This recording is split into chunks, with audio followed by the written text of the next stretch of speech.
remember when we couldn't stay apart, holding hands and making love out in the car. Never thought that it would end, but I was young and didn't understand my heart. Spoke a tongue I never heard of. You were warm by all those words I couldn't say. It was love, I never had to tell you. Up above, they're singing for the times we had. Memories hot below. Draw the line until it hit the ground. Now ain't just right to tell us that our love has died. I wish I could have known back when you were mine.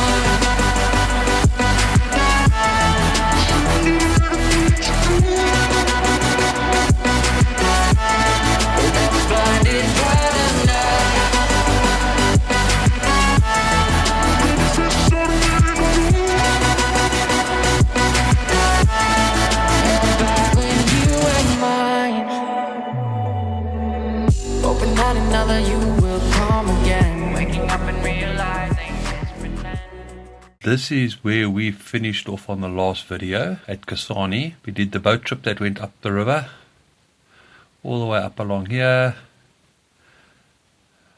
and back around, and up that, around somewhere up there, and then came back to Kasane. While you're in Kasane, please take a trip down through the A33, and just about here there is a gate that goes into the Chobe National Park. Now this whole area here along here is the Chobe National Park.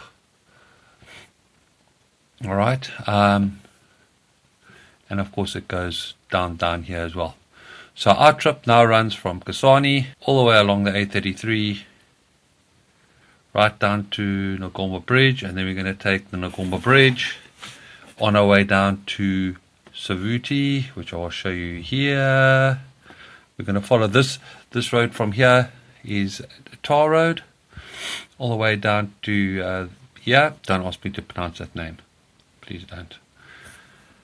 And then it becomes sand, thick sand. Now there are two ways you can go to Savuti.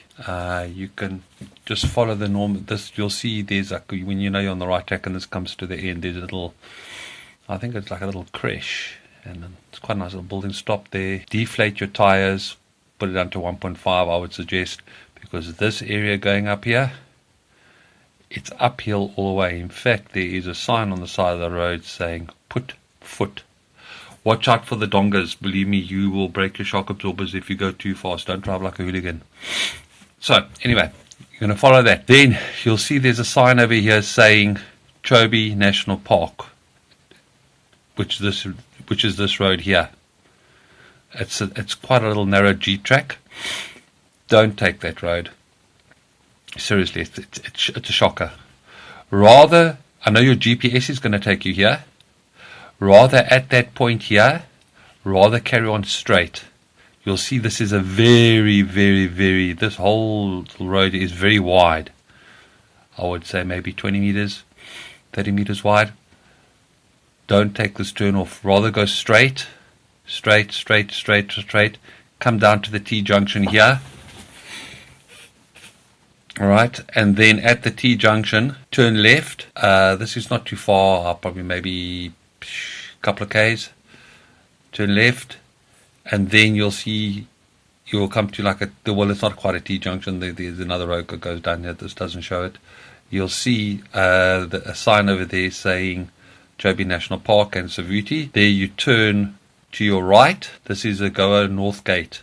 The gate is about a couple hundred meters up. I'll show a picture of it, and then from there you pay your park fees. Make sure that you have your booking for Savuti or any other camps in the area. Follow this road all the way down. Now you're going to have two choices. Gotcha Hills, have a look around here. It's a great place to have a look around. There's big baobab trees, watering holes. You'll start seeing some ellies and maybe other types of animals, maybe lion, all that kind of thing. Then follow the main track. It's not too bad. It's more of a solid ground track than sand in the beginning. This is called the sand road here. In the rainy season, don't take this road. It gets flooded. take the top Sandridge Road. You'll come down into Savuti. You'll see you're going to come across the airstrip if you're at the top. The Sandridge Road. We always take the Sandridge Road because it's a nice road to travel. It's a lot of fun. But we go in June, July when it's not raining. Then you'll come into the watering holes and you'll get to the camps. There's a whole lot of watering holes around here, lions, everything else. You'll see when you come in this section here, you'll come across a proper bridge. As you cross a bridge, take a right, sharp right, almost like a hairpin, and you'll come into Savuti camp. That's where we'll stay. Then from there, we head down, all the way down the sand road. There's a lot of dips and things like that. Still in the Chobe National Park, this area here. Let me just zoom out here and have a look. Alright, and you're going to follow the road down. You'll come out down the bottom here, okay, Mabib, and there's two ways. If you're going to Kwai, which is this area here, I'll zoom up on that for you quickly. So you can you'll see when you come out the gate, there's a gate over here. There you can follow the road, and then you can take this road out. If you're going to Kwai, it's quite hairy-berry. If you've got a trailer, just be careful because there's a lot of little switchbacks here. Or you can just carry on straight down onto the straight gravel road. If you come out of here, you turn right to go to Kwai. If you go if you turn left, you go to Maun. We're going right all the way up along this road. We are going to be camping in the area in front of you. This whole area below here, cross the river, and this becomes a Moremi Game Reserve, which we'll be going to later. We'll catch up with you on this one.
Fighting with that on the back.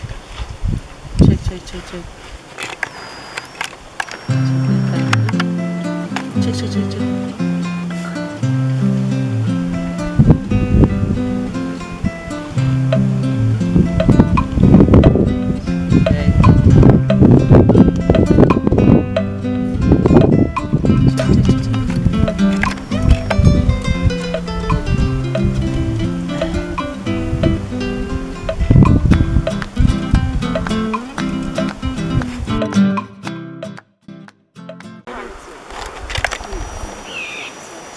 Down airport here, going for down this Southgate. I think it's the one off airport in there.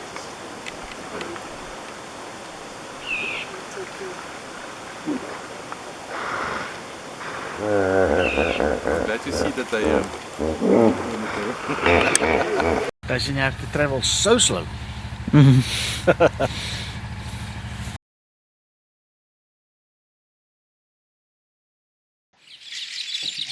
So these Ellies appeared outside our camp while we were having breakfast this morning. It was really nice to see them. Yeah, so folks, you must just remember that when you're camping in places like Botswana, many of the campsites are unfenced, and this is one of them. We are at the moment, which is completely unfenced. So these characters can literally walk right up to your car.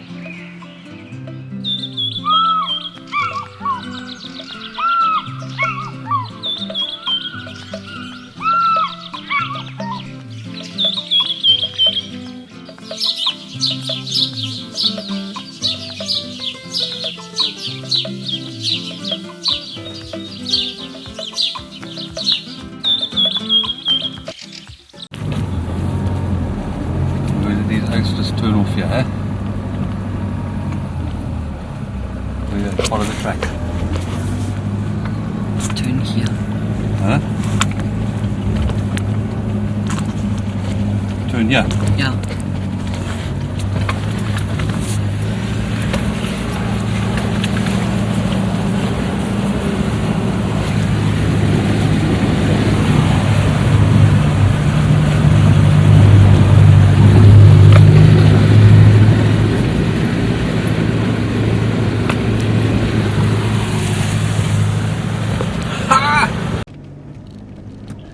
Okie dokes, we are now leaving Kwai and we are heading for Maun. We've got a good 3 to 3.5 hour drive, maybe a little bit longer depending what animals we see along the road. I think I see some wild dog on the right here. Just have a look.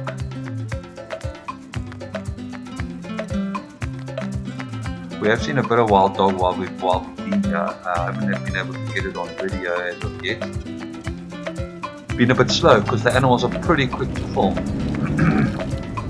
So anyway, we are going to move through Maviv into Maun. At Maun, you can get fuel, go to the banks, do your Wi-Fi, internet banking, whatever you need to do. There are plenty of banks around the petrol stations, fuel stations. Lots of shops. You can also get your car repaired, any tyres that need repairing. It's a big town, so there's no shortage of anything. Lots of accommodation. We are going to go stay at a place called Crocodile Camp. That will be our second camp. Our first camp we're going to go to is Maun Backpackers, Old Bridge. We'll see what it is like there. Last time I was there, the nutrition blocks weren't exactly fantastic. So yeah, we'll see how we go. But I know Crocodile Camp we booked in there. It's really nice, got a lot of nice grass around. Yeah, so we'll just check how it goes. Maybe you'll see some animals along the road here. Right, one more thing I want to remind you about is at Kwai, there are no banks. There are no fuel stations.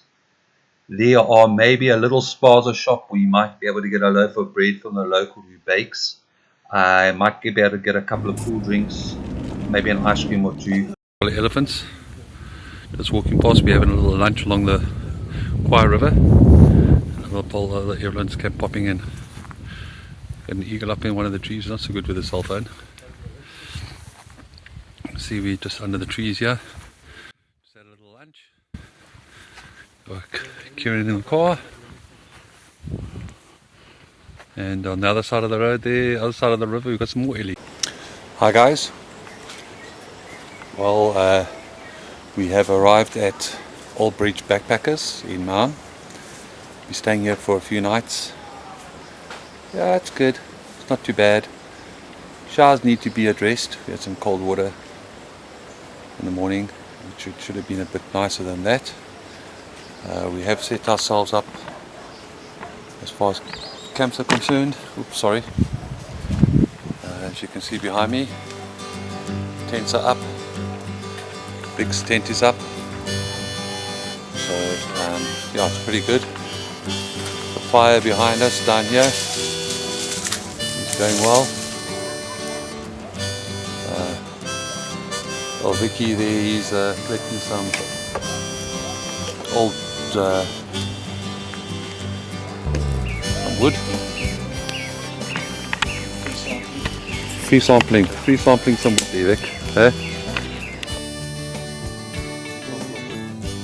Yep, get a fire going.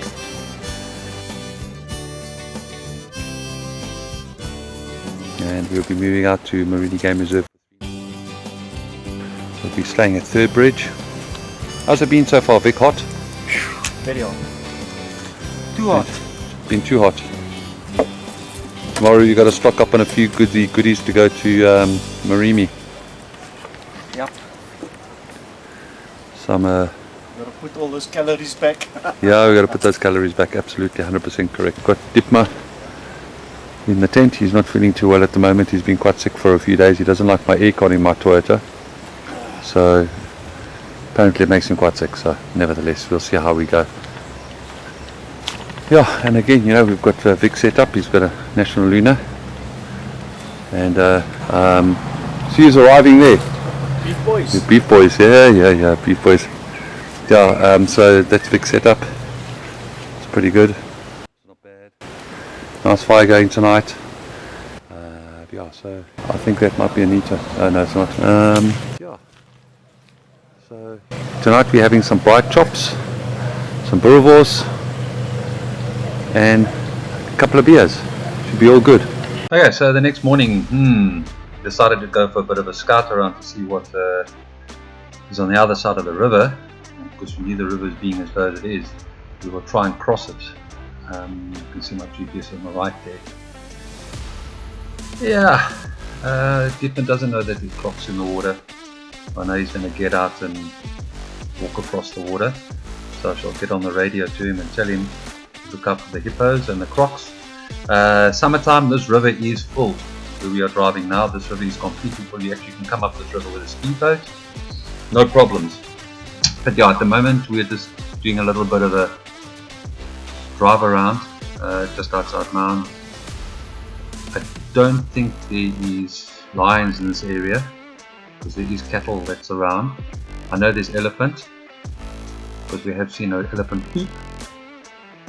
Yeah, so we're just going to cross this river in front of us. So I see Dietmar's now running across the water there.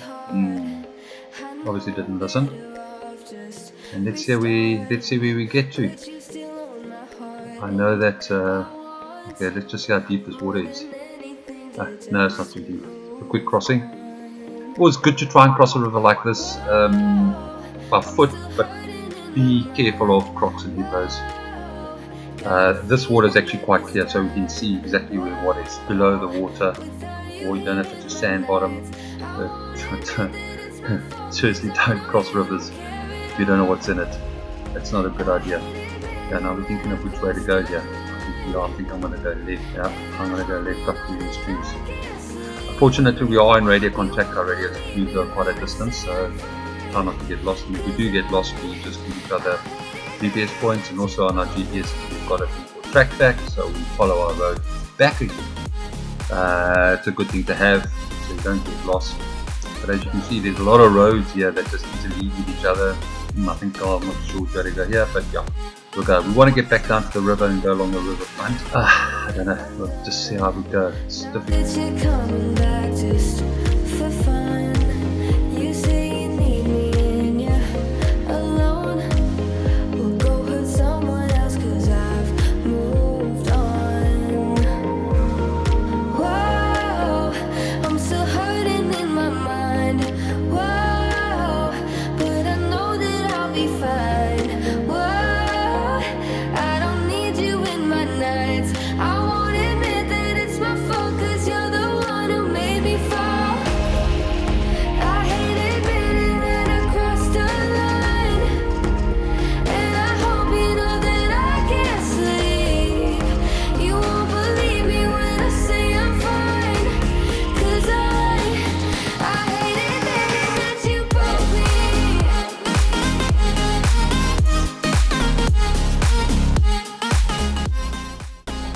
Well, we've made it down to the river eventually. It's quite difficult to sort out. Had to go through a few other sand areas, a bit of bushwhacking, because the track that we followed came to a bit of a dead end and we couldn't get around it because there was a lodge with a jetty out, so we had to go do a bit of bushwhacking around the other side of the lodge in order to come back down the river, so we could get a bit of footage here along the river. We actually stayed along the side of the river, did a bit of free camping for a couple of nights. Yeah, it was lekker. Lots of elephants came down to the water to drink. We also got a bit of a boat ride the next day. But yeah, it was good. We enjoyed it. Okay people, well, my GoPro's gone flat, so I've had to use my smaller cameras. We have arrived at Southgate campsite for the Savuti people. It costs 190 pulla, and for the residents it's 140 pulla. Bathrooms are pretty alright, clean inside, nice, neat and tidy. Very happy about it. That's the one. And we're going to go around. There is the people, the community camp. They do kind of make a noise at night because the generator does run. but we'll see how it goes because we're only here for one night before we go to Third Bridge. There's the other evolution.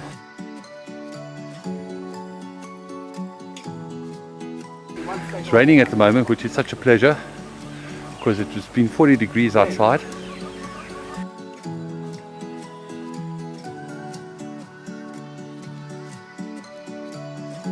So what happened, we've come across this lioness under a tree. And I think she's just chilling out with it at the moment.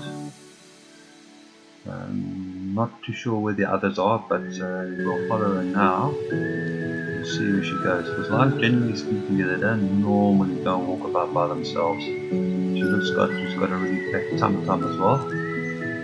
So let's just see where she goes. She's probably going to go in the bush on the left here. In that case, we might just take a drive into the bush and see where she goes. Because she's certainly not walking around by herself. That's for sure. So let's check here. Oh, I see there's a male lion on the right here.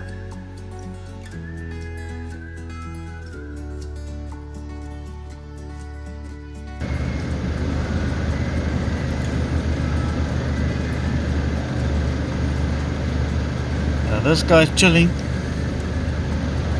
watching all the movement. Hectic. Amazing in one day how much we've seen.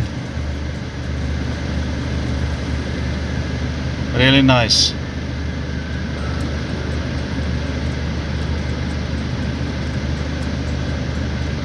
Just having a look about. Okay, wildebeest on the run.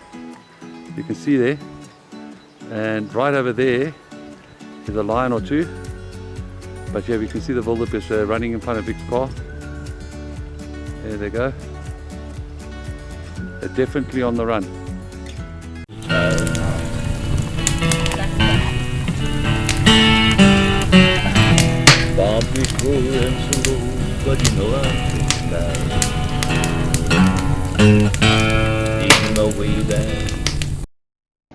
Now these buffalo are definitely on the run. I'm not too sure where the lions are, but we have been tracking them. And there's a lot of these buffalo around. Lion's just going to cross in front of us. They're definitely tracking whatever's going on. There she is. That's a big one that's towards there. She's trying to follow where the other ones go. Definitely got something up her sleeve. In this pride we've counted 7 lions.